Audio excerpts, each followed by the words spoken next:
Hi everyone, my name is Mariam and I'll be discussing how reinforcement learning can promote motor adaptation in reaching tasks during stroke recovery.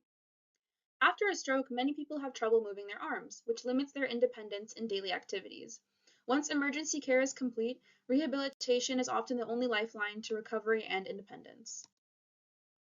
A key principle of stroke rehabilitation is motor learning, the process of improving motor function through guided practice.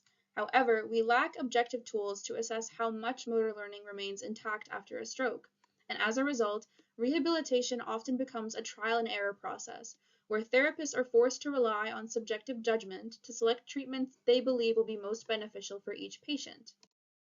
This study explores reward-based learning, a type of motor learning that uses reward to reinforce successful movements.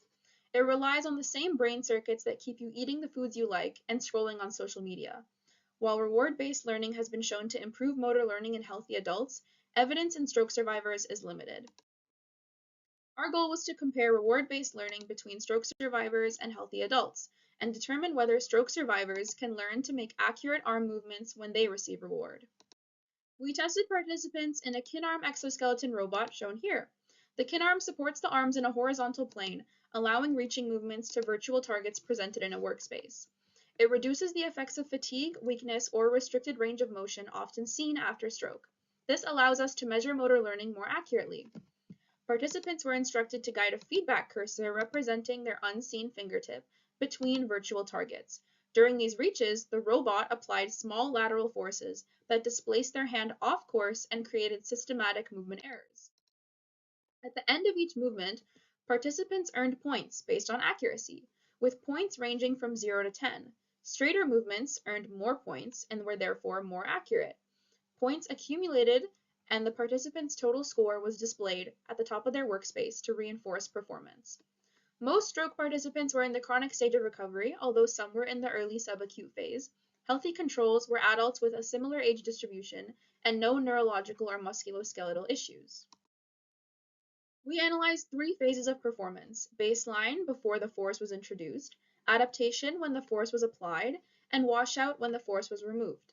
We measured changes in movement accuracy across these phases to assess learning, quantified as peak lateral deviation in centimeters, or how far the hand strayed from a straight line to the target.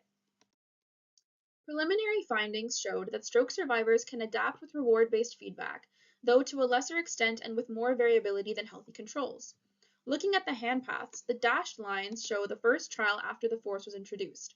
Stroke survivors' reaches deviated more, and they adapted less than healthy controls overall, shown in the shaded areas. In this figure, the orange curve shows healthy controls and the purple represents stroke survivors. The y-axis shows peak lateral deviation in centimeters, where a higher value indicates a less straight line and therefore less accuracy. When the force was introduced, stroke survivors initially made larger deviations, but they gradually improved, though not to the same extent as healthy participants did. These scatter plots show the relationship between early and late adaptation, defined using the first and last 15 trials of the adaptation phase, respectively. We averaged performance to obtain a single accuracy measure in these phases. Healthy controls showed a strong positive relationship, meaning those who adapted quickly maintained accuracy later in the task. Stroke survivors showed a weaker and non-significant relationship, suggesting that early improvements in performance did not translate to consistent adaptation. The black dashed lines indicate thresholds of impairment based on 95% of the control data, which helped identify stroke participants whose performance fell outside the typical range in late adaptation, early adaptation, or both. We also observed that stroke survivors with more variable performance early in the task tended to remain variable during the late adaptation phase as well, suggesting inconsistent reinforcement learning patterns. In summary, these findings highlight both the promise and the variability of reward-based approaches to stroke rehabilitation. Reward-based feedback can help stroke survivors adapt their movements, but the extent of learning differs across individuals. We aim to better understand why some individuals benefit more than others, and whether it may depend on what areas of their brain were lesioned or damaged by stroke. While reinforcement learning may not replace traditional therapies, it could play a powerful supporting role, enhancing recovery and promoting better functional outcomes after stroke. Here are my references and my acknowledgements. Thank you for listening to my presentation.